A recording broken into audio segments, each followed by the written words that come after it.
Being excluded இப்ப நம்மள சுத்தி நெறைய விஷயங்கள் நடக்கும். ஸோ அந்த விஷயங்கள் எல்லாம் என்ன பாதிக்கல அப்படின்னு நம்ம சொன்னாலும், அது நம்மள பாதிச்சிருக்கும். இது எனக்கு பெரிய விஷயமே கிடையாது. இத நான் கண்டுக்கிறதே இல்ல அப்படின்னு நீங்க சொன்னாலும், அத நீங்க கேர் பண்ணி எடுத்திருப்பீங்க. ஸோ அந்த செகண்ட் நீங்க பெட்டரா ஃபீல் பண்றதுக்காக உங்களோட ஃப்ரெண்ட்ஸ் எல்லாம் நீங்க வில்லனா மாத்திருப்பீங்க. ஸோ இது ஏன் பண்றாங்க அப்படின்னு நம்ம யோசிச்சு பார்த்தோம் அப்படின்னா, அவங்க நம்மள தனியா விட்டுருவாங்களோ, நம்மள கண்டுக்காம விட்டுருவாங்களோ, நம்ம கிட்ட பேசாம போயிடுவாங்களோ, நம்மள புரிஞ்சுக்காம போயிடுவாங்களோ அப்படின்ற அந்த பயம். திரும்ப ஃபியர் ஆஃப் பீயிங் எக்ஸ்க்ளூடட் அப்படின்னு சொல்லுவோம். ஆ அதனால நம்ம என்ன பண்ணுவோம், அந்த சிச்சுவேஷன்க்குள்ள புகுந்து இந்த மாரி நடக்கிறதுக்கு முன்னாடியே அத நம்ம சரி பண்ணிடணும் அப்படின்ட்டு நம்ம முயற்சி பண்ணுவோம்.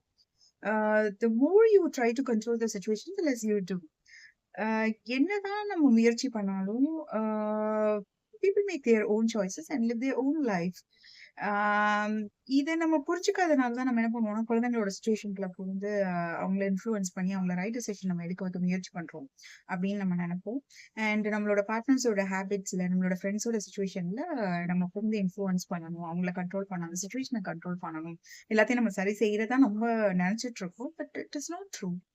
ஆ ஹியூமன்ஸ் அ நம்ம எவ்வளவு ட்ரை பண்ணாலும், எவ்வளவு கண்ட்ரோல் பண்ண ட்ரை பண்ணாலும், சிச்சுவேஷன் எவ்வளவு நம்மளோட ஹேண்ட்குள்ள கொண்டு வரணும்னு நம்ம நெனச்சாலும், people make their own choice and live their own life. இத நம்ம புரிஞ்சுக்கிட்டோம்னா, we will let it go. நான் நிர்மலா சிங்கராயர், உங்களோட பர்சனல் சைக்காலஜிஸ்ட்.